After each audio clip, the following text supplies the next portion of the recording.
And welcome back to Inside the Pressure Cooker. Today we're going to be talking about the mind of a chef, the delicate balance of rebellion and structure, discipline and drive, and just straight out giving a fuck. And those out there that don't. Did you play sports when you were younger? Not really. The reason I ask, and this is kind of like something I've thought of before, is that chefs kind of have this, I don't know, this natural rebelliousness, right? And like you were talking about skipping school to go to the beach. I mean, that's kind of an act of rebellion, right? But at the same time, they're extremely disciplined. And one place you might learn that in a young age is like playing sports. So that's why I asked that. I didn't play sports either, like not any more than any other kid. I didn't play on like leagues or anything. And I didn't really get necessarily rebellious until like a later age. But even as a young cook, like just very green going in, I just had this natural ability to pay attention to details and try to be disciplined and that was in a restaurant that didn't cater to those things at all. So um, it's fun to see the juxtaposition of those two personality traits in chefs. They're rebels, but they're also very strict. Yeah, I mean, I can see that. Um, I'm trying to think how I would phrase that. Is I think that's also just the kind of artistic side of the profession, um, where you're just not willing to accept certain things um, that's dictated to you. Um,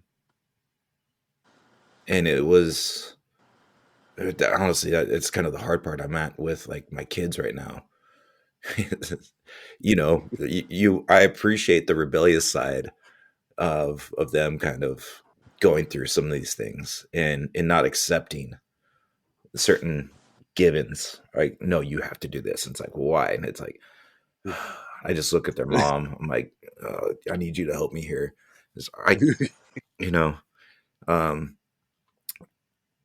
and yeah, I've got a very negative view of public education. Um, Same. and so you know, I mean, yeah, it's the rebellious side because there's so many people out there too that are just so God. I mean, like docile and they don't want to make waves and let's just go with the flow and don't upset things. Just get in your lane, put it in second gear, put it just go. Listen to your music. Just you got cruise control. Everything's great. And just they're content with life no matter how shitty or how good it is, but they're not really living, being content with life in so many ways. It's just, I mean, I don't understand that mindset. There's so many people out there where I have trouble connecting with them because I just cannot process the level of zero give a fuck. Right. And it's like, if you care so little about all of this, like, I mean, how does your body function? How do you have a heartbeat? As I mean, you don't give a fuck about anything. And there's that book that came out. I forget what it's called again. And they turned it into a movie too. Oh, the subtle art of not giving a fuck. Yeah. And I'm just like, it's not a subtle art, man. I mean, there's so many people out there that's just, I mean, they can teach a master class in it, but that would require some effort, which would require giving a fuck. What's that? Have you read that book? No, no. it's, it's actually kind of interesting. It's it's not like you shouldn't just don't care at all. It's more about like caring about the things you can control and learning to not worry about the stuff that you can't. Oh, It's for people who give too much of a fuck. They're no. constantly trying I mean, to kind of break, but that's for the not for the people that, how to not give a fuck. That's like, hey, how to like stop fucking freaking out and worrying about everything else in the world. Because, I mean, there's so many people that are just like in a constant state of panic, yeah, just because they woke up this morning. I mean, that's why the US is so fucking medicated, you know. yeah. Look something up real quick.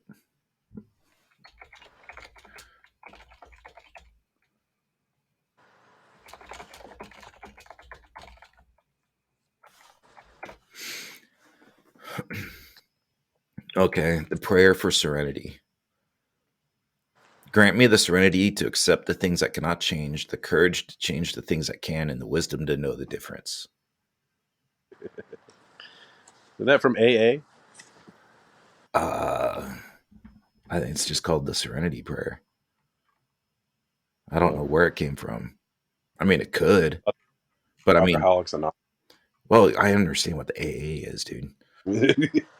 Um, but I mean, I think I just summed up that whole book right there. Yeah, that's fair. Um, no, I see that book, and it's just like I'm not going to try to read it. I'm not going to watch it, um, because it's just there's too many people already with that mindset that I'm just like they're so checked out with life, and they're so I'm amazed at some of the people. Um, the prep cook we had at Barley for a long time, man, Drew? that guy worked so hard to not care. And I mean, he was a fucking unicorn in so many ways. He could have done anything he wanted, but he worked his ass off so that well, I don't really know why.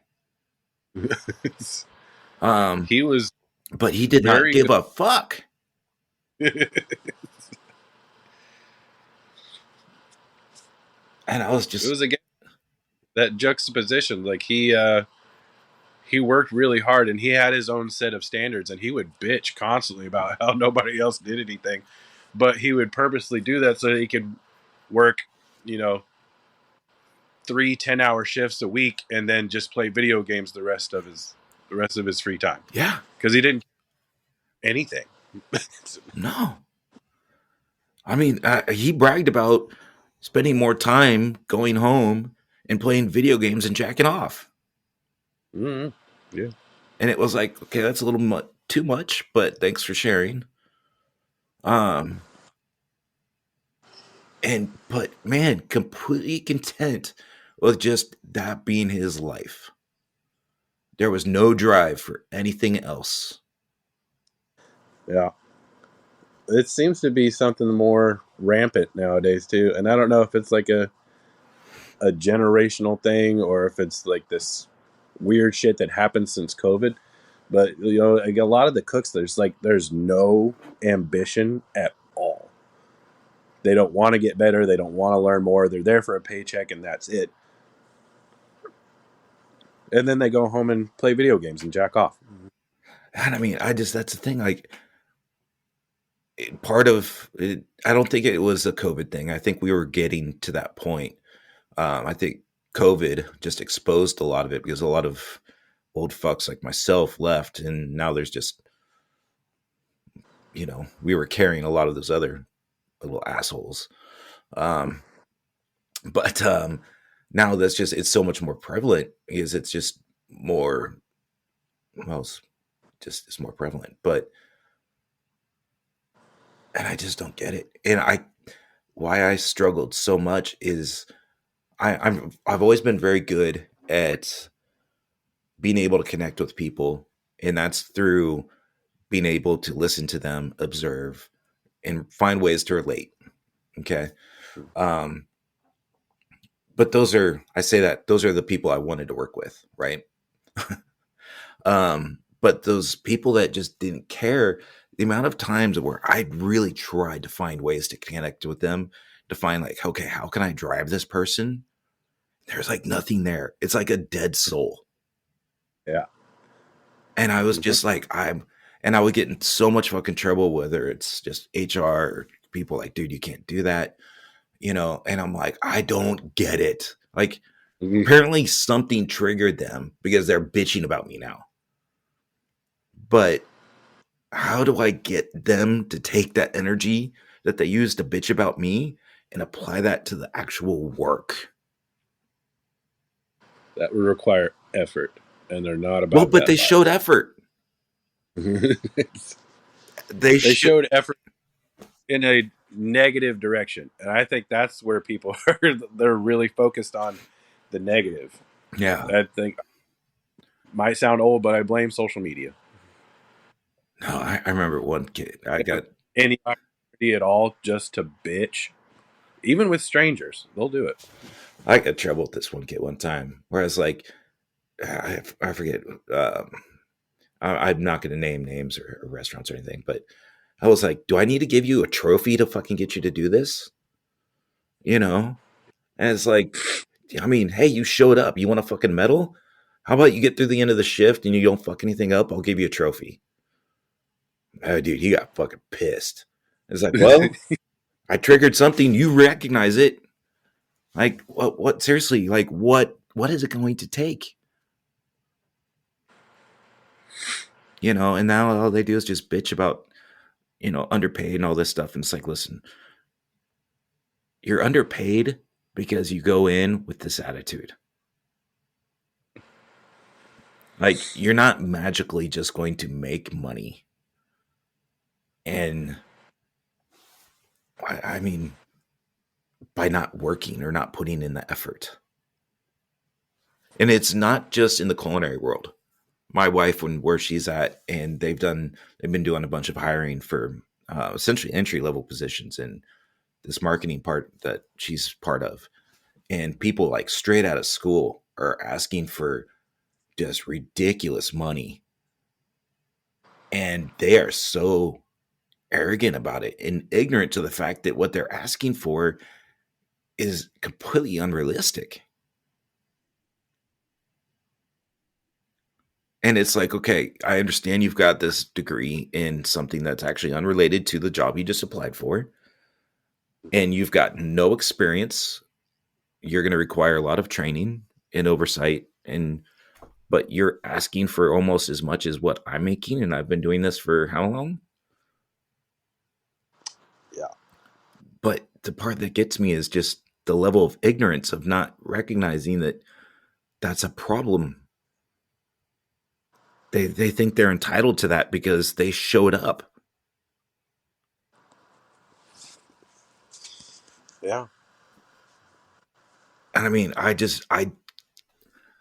cannot process that mindset. I have zero ability to relate to that, to be able to find a way to connect with that individual, to be able to motivate them or talk to them. Well, if it's everywhere, then it's got to be generational, right? There's a lot more focus on money and how do I get it without having to try that hard. Hmm. I don't know, I was very different, I guess, when I was younger. It's like how I made my bones as being a leader wherever I worked was I just did whatever nasty shit no one else wanted to do, and I did it for the same pay. Well, I mean, that's how you do it, man. You show up, you work hard, you don't bitch. I mean, you can bitch sometimes. Everybody's gonna bitch, right? Um, but you do the work, you do it well, right? You don't half-ass your way through it and then have to have someone go back and fix it, or you have to go back and fix it. And but you also go out and you look for stuff to do. You do stuff without being asked, Hmm. right? And you do it because you know it needs to be done. Because you've got the leader mentality of like, well, someone's got to do it, and it's only a matter of time before someone comes to me, and it's like all of a sudden you start doing this stuff, and then you're like, hey, I've got this, and people recognize the fact that you're doing something, like you're recognizing it, then now they're recognizing that you've got the mentality of a leader or someone that can manage, right? Um, and that's how you're going to grow. Nobody wants to be leaders. Not anymore. No, leaders get in trouble. Rather just blend into the background. Hope they don't get yelled at today. I just don't want to get yelled at. Who was that said that? I remember someone telling me that too sometime. I just don't want to get yelled at. It's like, oh God. Yeah, we still make that joke. Who was that? I don't remember who it was, but that joke has not died. I'll do whatever you want. I, Please don't yell at me. I just don't want to get yelled at. God, that's right. I forgot about that. I mean, I remember the stunned silence and then laughter afterwards. And thank you again for listening to Inside the Pressure Cooker. I've been your host, Chad Kelly, and graciously co hosted by Joshua Morris. Keep listening, keep sharing.